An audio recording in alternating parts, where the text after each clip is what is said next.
Good morning. Good morning and welcome to this session of Science, Technology, and Society for the Conference on Global Challenges. We have three presentations today. We'll have Magdelena Zwolko first, and she'll be talking about, and I'm paraphrasing, but she'll be talking about smart textiles. Lauren Lewis will go second, and she'll be talking about how we would design for cognitive function in extreme environments. And then our last presentation today will be from Yaseen Ahmid, and he will be talking about supply chain management and logistics. So welcome. We're excited about this session, and I know I look forward to hearing from all of our presenters. So Magdelena Zwolko will go first. The title of her presentation is How Can Smart Textiles Contribute to Resolve Challenges While Living in Cities Across the Globe? And I want to give you a little background on Magdelena. She's a visiting researcher at Drexel's Nanomaterials Institute. She's supervised by Professor Yuri Gogotsi. She joined the group for 6 months to do research for her master's thesis. Magdelena is working on the implementation of two-dimensional nanomaterials, MXEs, into electrodes of wearable aqueous zinc ion batteries for real-world use in energy storage applications. She's a graduate student in the European Erasmus Mundus program called Materials for Energy Storage and Conversion. This is a 2-year joint master's program in materials science and electrochemistry. This program is fully taught in English, and it involves five universities in 4 European countries, 2 universities in the United States and Australia, and 4 European research institutes. So I'd like to give a very warm welcome to Magdelena, who's going to share her screen and tell us about her work.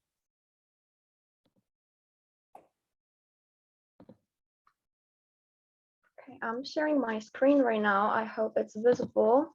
Perfect. Perfect. So hello once again.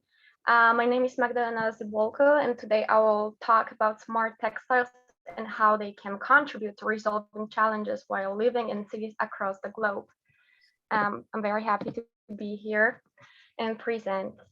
So I'm a student in an Erasmus Mundus master program in materials for energy storage and conversion, where I got a chance to study in 4 different international institutions, and along with academic classes, but also doing research.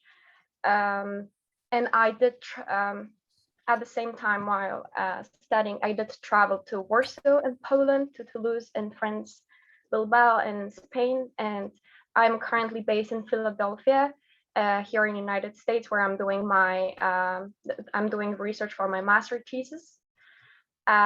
But what I would like to address is that apart from the academic experience, what I am gaining through this program is the opportunity to learn and get immersed in different cultures in different cities across the globe, which gives me some sense of understanding of what needs or what global challenges may people face in different cities.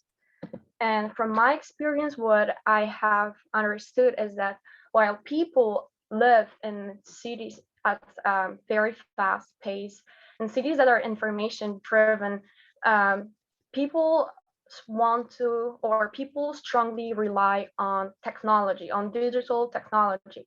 They want to have sense of connectivity, and they want to feel well informed, since there is a growing number of activities. We also spend a lot of time at work, So while being outside, we constantly want to feel connected, and this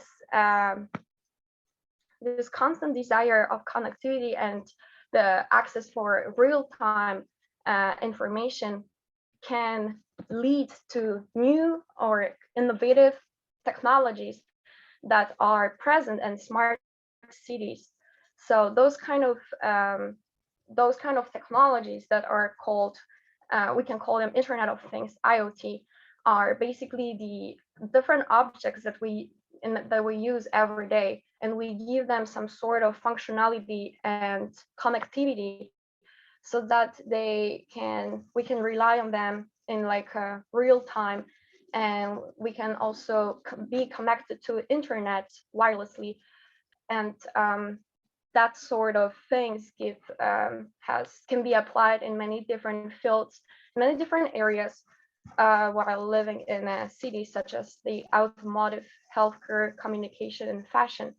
And what I want to say is that while we live in cities that are expanding and the population is growing at a very high pace, we want to rely on infrastructure, on the transportation system.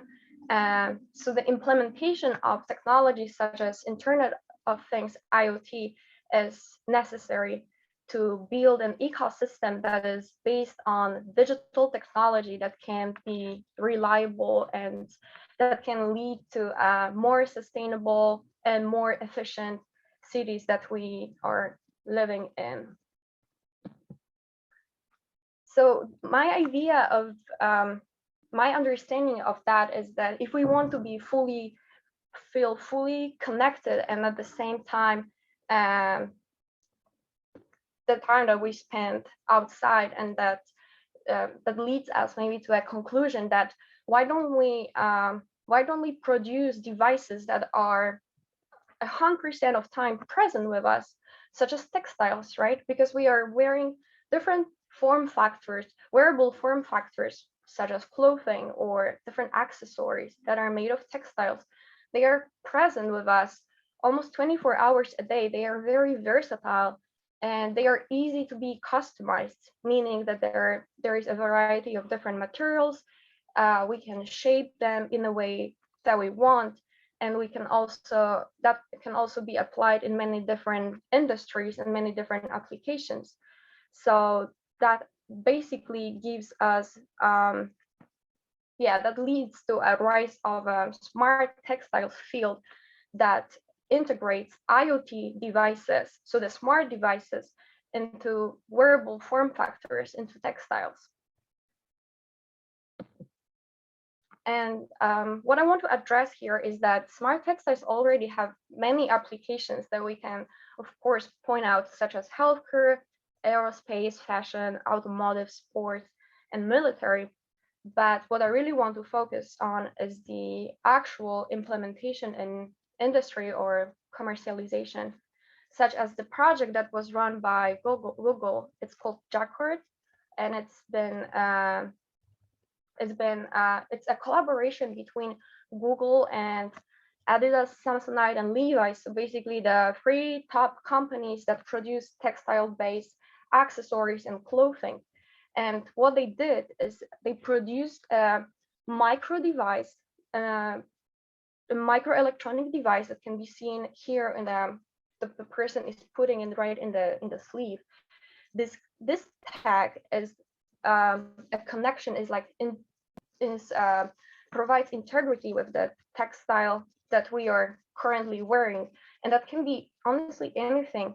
This is a technology that can be applied in any type of thing that we are wearing in our daily life. And so that kind of micro device provides integrity with the textiles, and at the same time it provides the connectivity with app with our smartphones. So by doing that, we can basically generate, customize different options. I mean, by customizing different gestures, so like by swiping or tapping the the part where the device is kept, we can trigger it to, for example, tell us what is the schedule for our day, or maybe change the music that is currently being played, or tell us any sort of information that we program this device to. It can be easily integrated, and it can wirelessly, without the need for the reaching out for our phone, it can basically provide this kind of information or connectivity that we are striving for. So that basically is called a new layer of connectivity and interactivity by smart textiles that can be incorporated or integrated with a micro electronic device. And by simple gestures, we can basically have a control of some functions on our phone without necessarily touching it. So that's pretty amazing. And the other application that I would like to mention is a sound shirt from a company that is called Cute Circuit. There is a reference below. I was very surprised and amazed by the actions that the company is involved in. They were mentioned multiple times to create the best inventions over many years. So what are they currently working on? Or they work on wearable technologies that provide different functions. For example, in this case, a sound shirt is a shirt that allows the people who are not able to hear, they are able to get a sense of haptics and like interactions coming from the music that is like played outside. So even though they are not able to hear the sound properly, wearing that kind of clothing, they're able to be immersed in the music and feel it in a different way, but still they are able to experience it. And this is very promising, and I would say that the company has evolved over many years, and this is one of the recent technologies, but one of the first one was a hug shirt, where necessarily which would like give us a sense of like being hugged, but we're just wearing a shirt. And this basically can imply that there can be any type of functionality or kind of touch and sense that we can feel and we can feel and experience by wearing such wearable technologies. And I also, so now I would like to go back to the main core of my presentation, which is a wearable energy storage, because I think that all these technologies are great, but if we cannot power them, if they cannot store charge, they can easily get replaced by something more reliable. So in order to make them more reliable, we need to understand that there needs to be energy storage or energy harvesting at best unit that will keep them in the constant use, and they will be more practical and reliable. So that basically means that we would incorporate batteries or supercapacitors into those wearable form factors. So except for the sensing and the data transmission functionality that I just mentioned before, we would also add another functionality, which is energy harvesting or energy storage, which basically adds more value to those kind of technology. And also those technologies, we have to take into account multiple factors that will like apply to the current metrics that would be like really applicable in many different fields. But what we want to make sure is that we'll make them very flexible, lightweight, and user friendly, because otherwise no one would be interested in wearing such objects or clothing. Like I mentioned before, I am doing my master thesis at Drexel. At Drexel Nanomaterials Institute, which is the birthplace of two-dimensional transition metal carbides and nitrides that are called MAXenes. And those two-dimensional materials are excellent candidates for energy storage applications. They consist, here is the chemical formula. So they consist of a transition metal that is the letter M in the chemical composition, then carbon or nitrogen that corresponds to X. And there are multiple surface terminations in those materials. What we can definitely say is that they have a huge applicability in many different fields, such as energy storage, catalysis, sensors, biomedical, electronics, optical. They have a huge amount of applications that we do.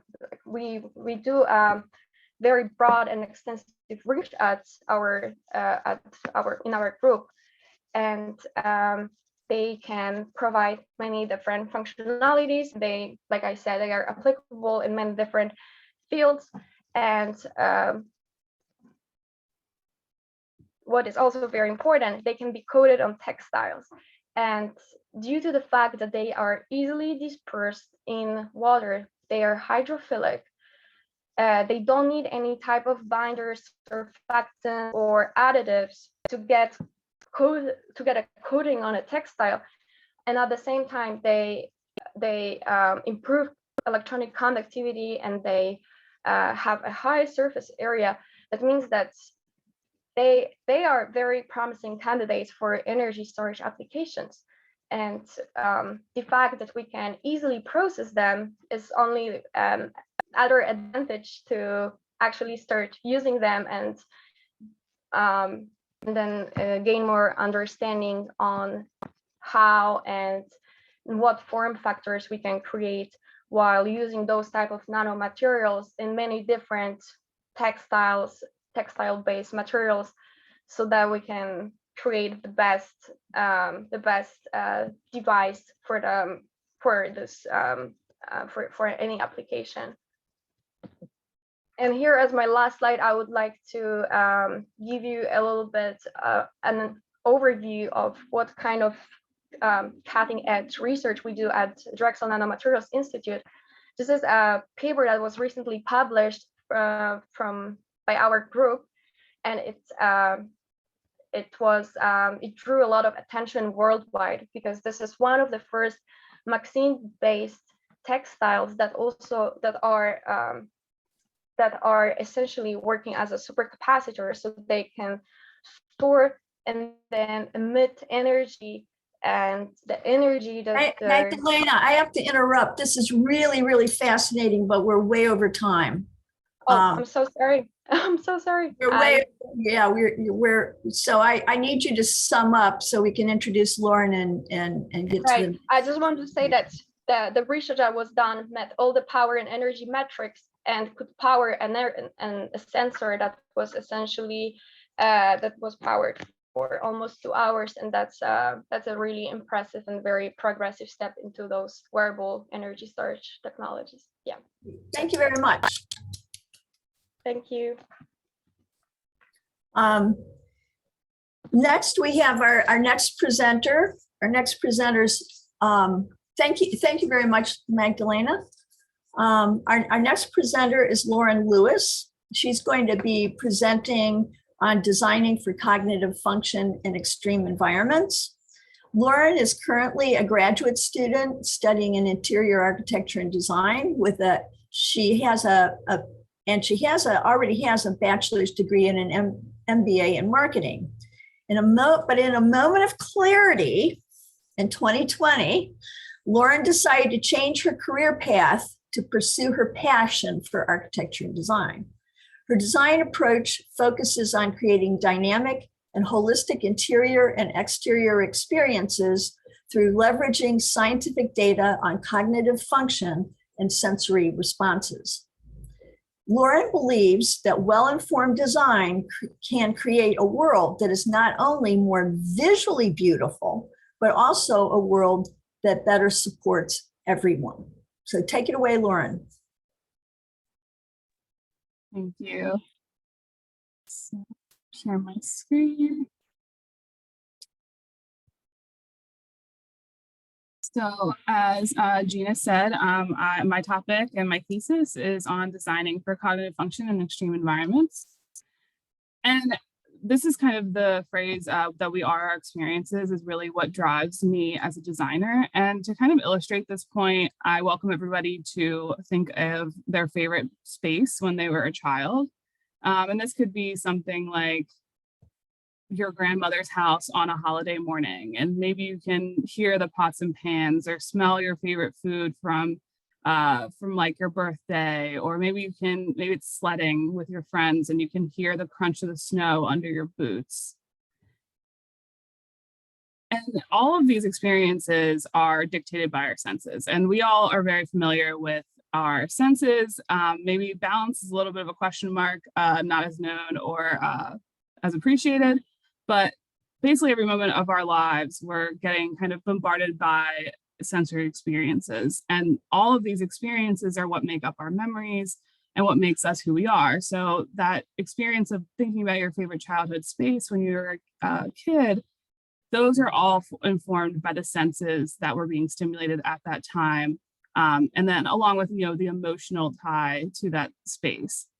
So when I design, I really try and think of how do I embrace these senses in a different way to allow people to experience it in a much more friendly, supportive, and or even exciting way. And when we look at the National Institute of Health's definition of cognitive health, they have them really nicely bucketed into 6 categories. But basically all of these things are informed by our senses. So, and make us who we are. So everything from like how you're fearful and your anxiety, your sensory motor skills, your sleep, all of these things are constantly controlling kind of how we feel. And if any of these areas are impacted, your cognitive health does decline. And this is hard enough, I'm sure, as people in school, we all know that it's very hard to keep these things in check as on a normal day. But I was really interested in the environments that are actually actively attacking these things, which I've call those extreme environments.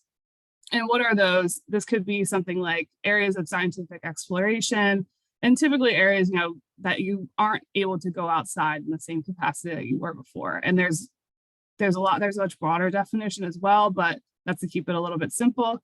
So like research centers in the Arctic, outer space, underwater, all spaces where people are in very confined spaces that are very different than what typically supports our cognitive function. And then the much less fun version is the climate crisis impact. We don't know what's going to happen, how bad it will get, but there is a potential of low air quality where people have to live inside, there's floods. So how do we deal with that if we have to be trapped inside while we hopefully are thinking of a solution? And when we look at extreme environments, it's interesting because while I end up focusing on a very specific one, there are a lot of parallels between the challenges experienced in each of these extreme environments. So they're almost all exactly the same. They obviously differ based on environment, but they're pretty similar. You have very little food, there's severe weather, there's limited stimulation, there's a lot of scarcity and isolation. And these challenges all directly kind of attack those systems that I was talking about earlier. And you can see with the crazy line work, which I do not expect you to follow with your eyes right now, there's a lot going on. There's a lot of attacks happening to what is required to keep us cognitively healthy, particularly in environments. So these environments are actively kind of attacking us as human beings and are typically considered uninhabitable. So for my program, we have to select a location and design for that location. So I chose Antarctica, and that is really because it is the harshest land climate on our planet. So some days it's 6 months of constant light. Some days it's 6 months or 3 to 6 months of constant darkness. And this varies on how close you are to the pole. I know more about Antarctica than I ever thought I would ever know.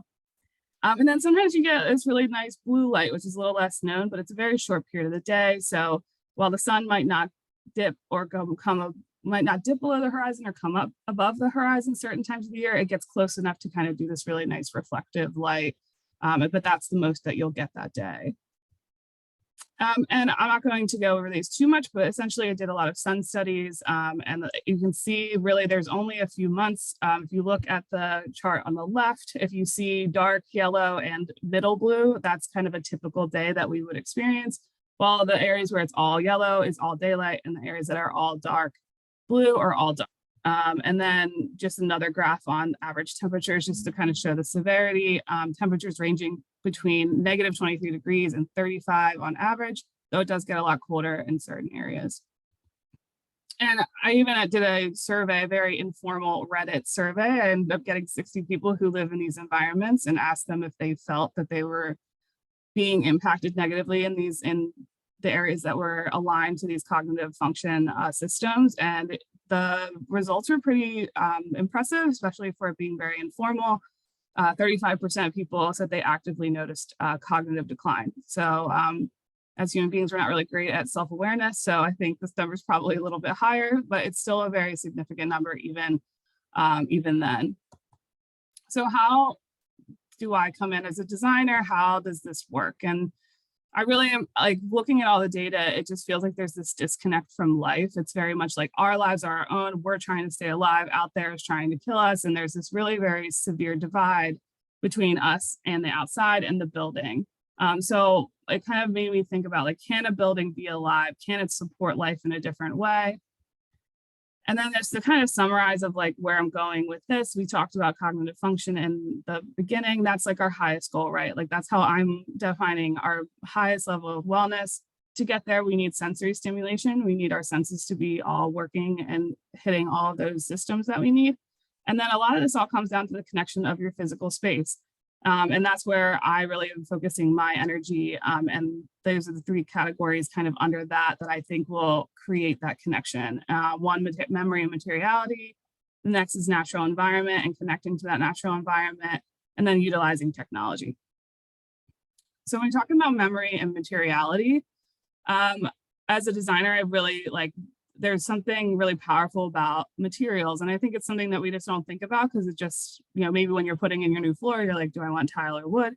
But there's something really beautiful about certain materials that we all tend to love. They tend to be very consistent across human beings. And wood being a good example, you can kind of see the life cycle of the wood, right? Like one is rough and sanded, and then you have carving it, and then you have like charring it, and then completely burning it. There's a memory behind this that connects us and kind of wakens that part of our brain that is so part of what makes us human beings. Kind of the memories that we share make us who we are, and we can kind of see the life cycle and memory of this material.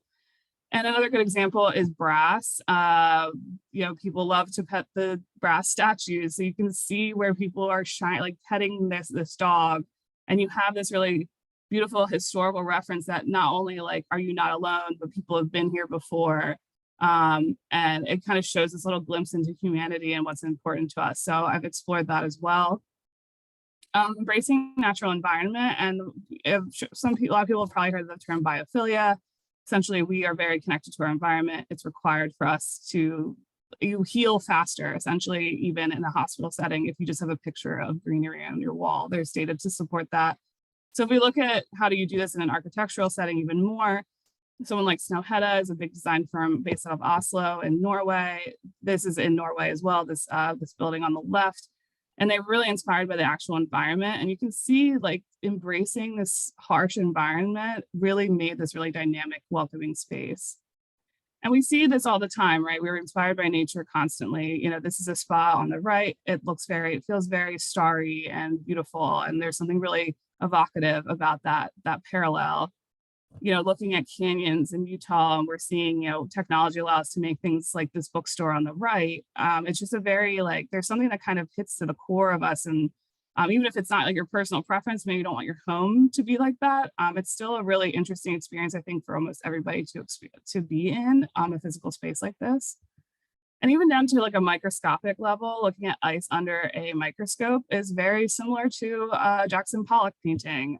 So like I have a theory that, we almost recognize the microscopic makeup of nature, really so deep down that we don't realize it. But when we see those patterns kind of emerge in other ways, we're very, very drawn to them.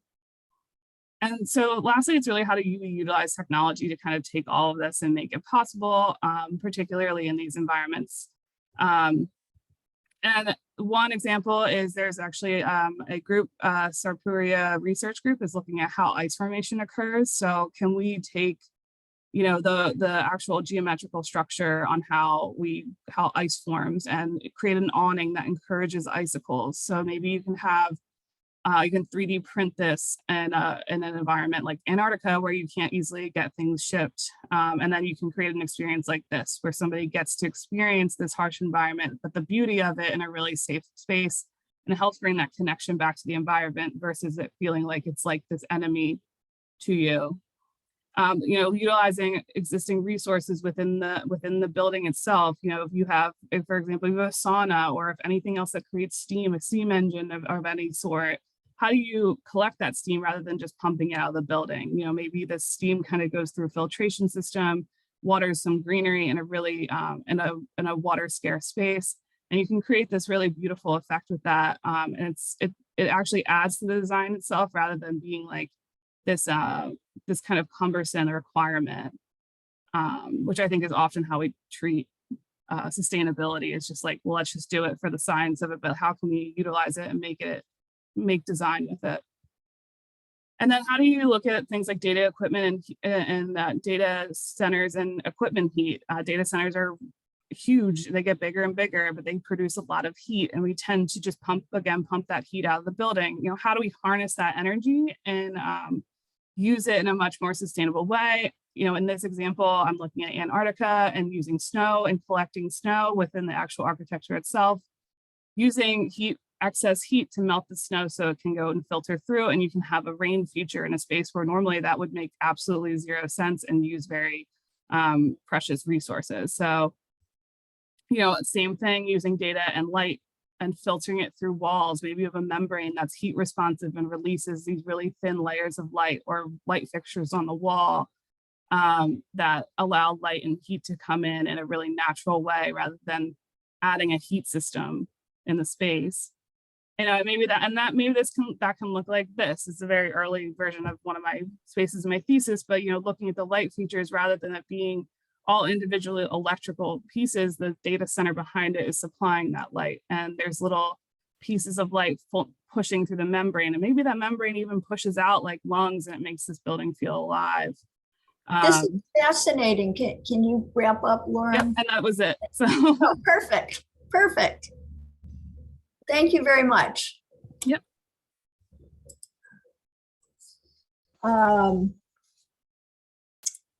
Hang on a second, my Zoom's dying. That was fascinating. So we have one more presentation. Our next presenter is Yaseen Ahmid, and he's going to be talking about supply chain management and logistics, finance, and business analytics. Yaseen Ahmid is an international student from Johannesburg, South Africa. Wait a second. Yeah. Yaseen is in his 5th year at Drexel University in the Lebeau College of Business, triple majoring in supply chain management and logistics, finance, and business analytics, with a minor in legal studies. He's served in over 12 executive positions across the university and is the founder of the TAMID group at Drexel University and president of the Supply Chain Management Association. Additionally, Yaseen, at the age of 22, became the youngest person from the continent of Africa to certify as a black belt in Lean Six Sigma. He's passionate about circular economics, emerging technologies, and sustainability. The research that Yaseen is presenting today was part of a global case competition at the University of Southern California in the fall of 2022. And his team placed first in the United States and second in the world for their work. So welcome, Yaseen, and we look forward to hearing about your project. Thank you so much. Let me just take a picture of this.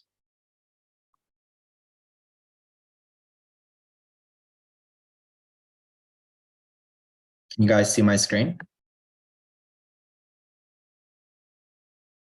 Yep, looks Okay. great. Perfect. Okay, so today I'll be presenting research for Drexel University's 16th Annual Student Conference on Global Challenges, Life in the City.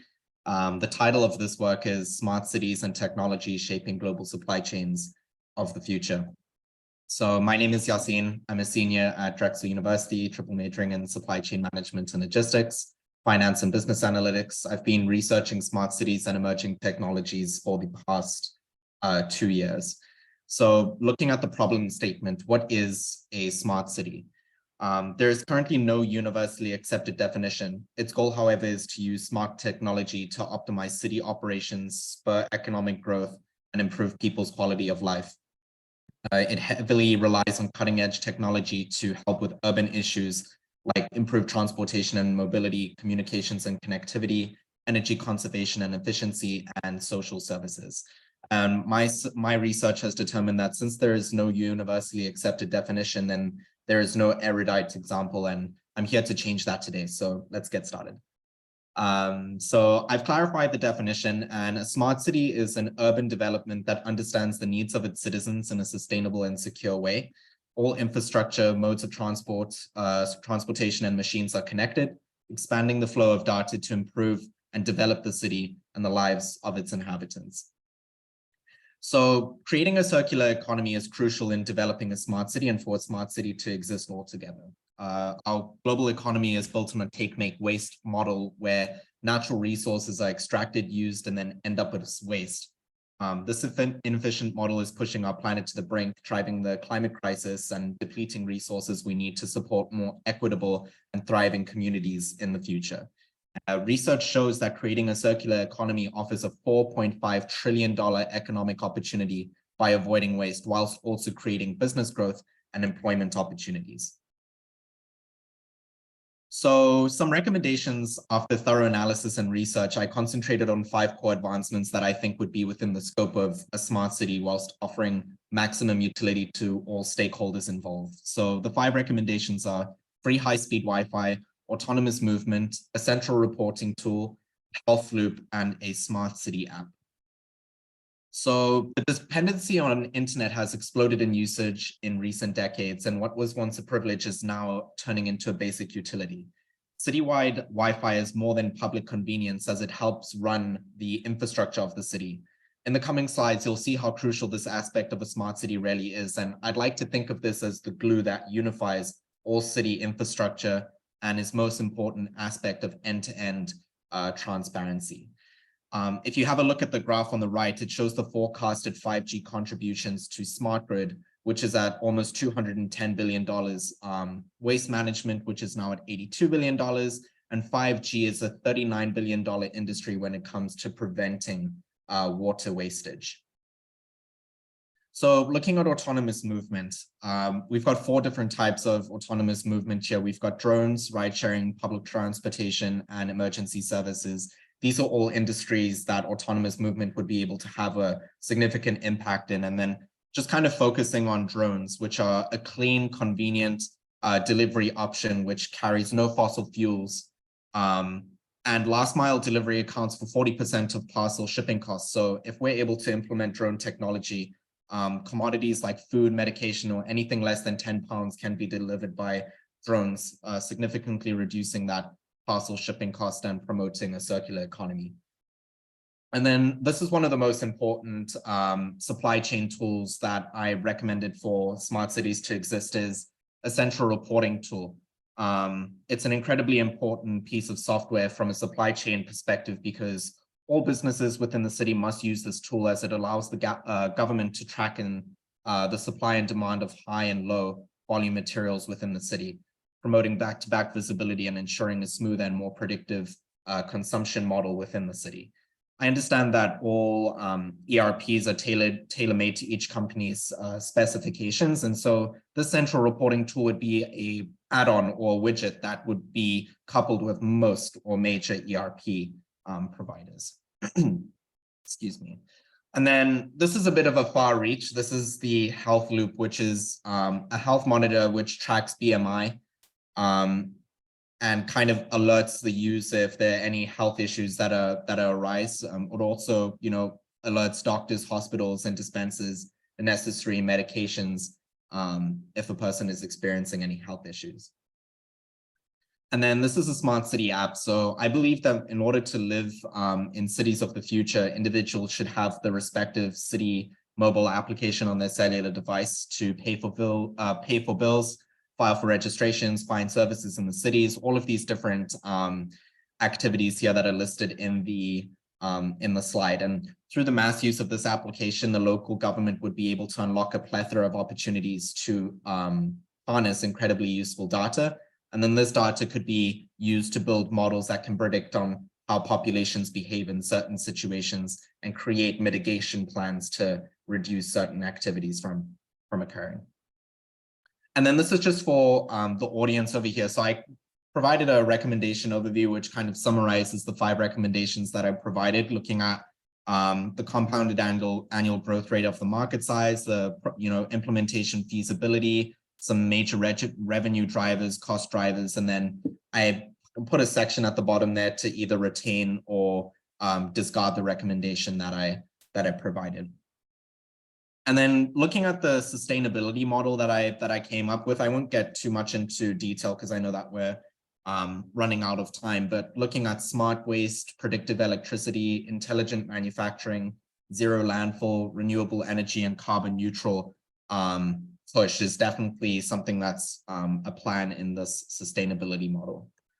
And then looking at manufacturing waste management, again, I'm not going to go too much into detail because this is a pretty succinct presentation, but these are just 6 factors that will contribute to mitigating waste. So barcoded containers, lean manufacturing, reusing wastewater, the central reporting tool that I previously mentioned, repurposing used materials, and then composting food waste. And some of these are already being implemented into factories, both in the United States and globally. And so I took a bit of inspiration from a variety of companies that are taking these or making these implementations a reality.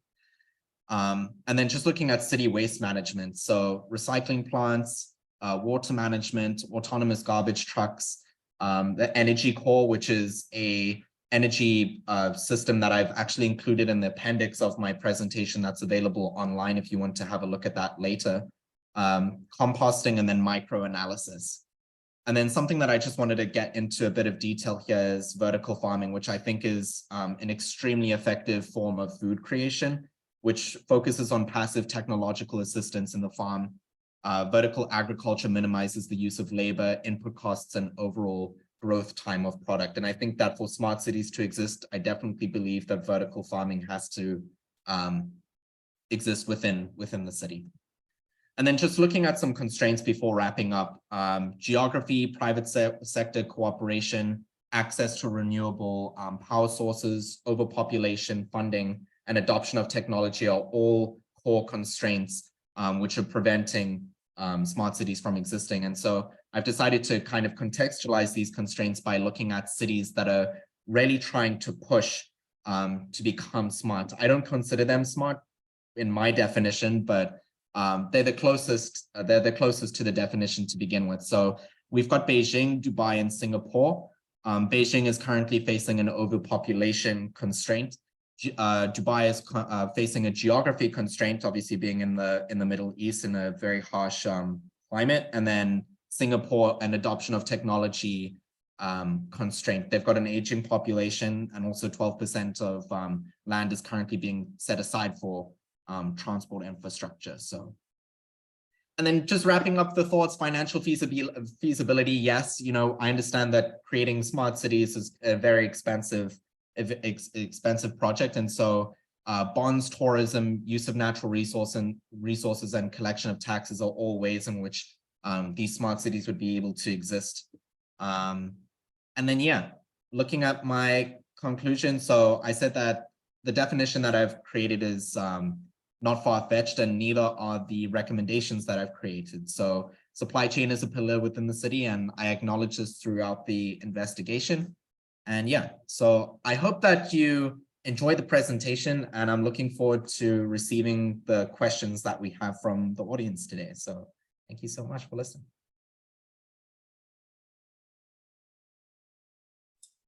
Thank you, Yaseen. You're very, very concise, exactly 9 minutes. Thank you. And we now have about 8 minutes for a witty repartee. If any of you guys have any questions for each other, or if we have two guests in the audience, Rebecca and Yuri Gogatsi. If you guys have any questions, and if you're confused, we did change the order of the presentations. So it just in case you guys have any questions about that. But all three of these presentations, I found them to be very, very, very, very fascinating. And there's a lot of crossovers.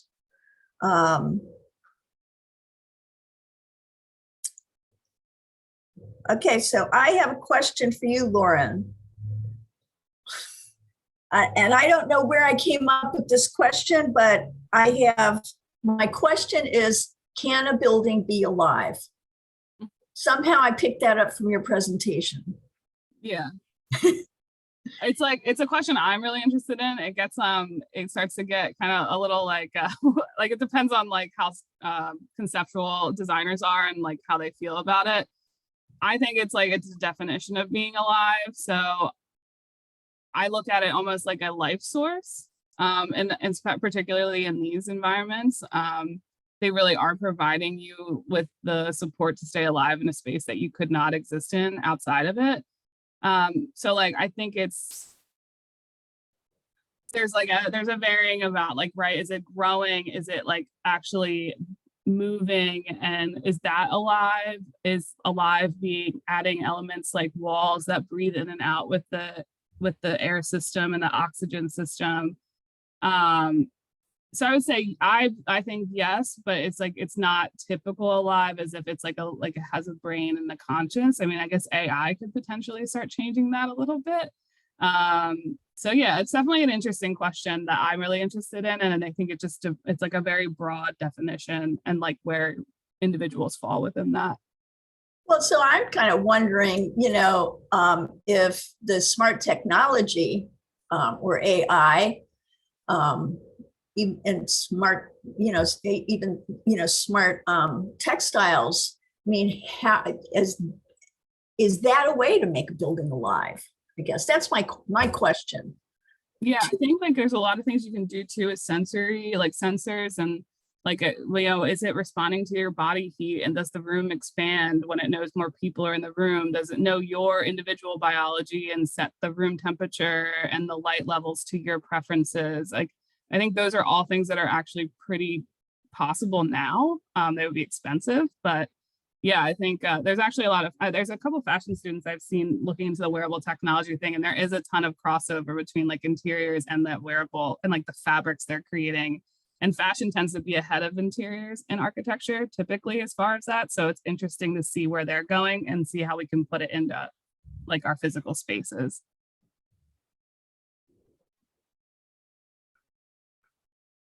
Yeah, so Yaseen and Magdelena, what do you guys think? I mean, the smart technology, that's like a no-brainer, right? I think one of the biggest constraints for like all of these smart technologies is there's already a disparity between there's already an existing disparity between the current technology that we have. There's a large portion of the world's population that don't have access to just the technologies that currently exist. So I think that if these smart technologies start becoming incorporated into cities, the disparity is just going to become larger. So I think that the adoption of technology is the biggest constraint that cities and companies are facing. But based on your presentations, I could see a smart technology just based on what you said and Magdalena's research on these fabrics, that you could start wearing smart fabrics and communicating with the city in some way. And how I started thinking about this is I have a deaf niece, and I'm sure she would love that suit. Yes, for sure.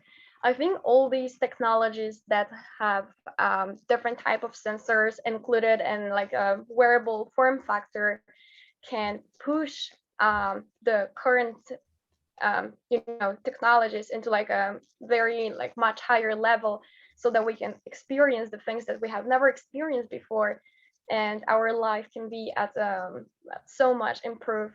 For example, the non-hearing audience and the shirt that I showed, I think such examples of smart technologies are the ones that we are looking for, and the research and the resources should be focused on those kind of technologies as well.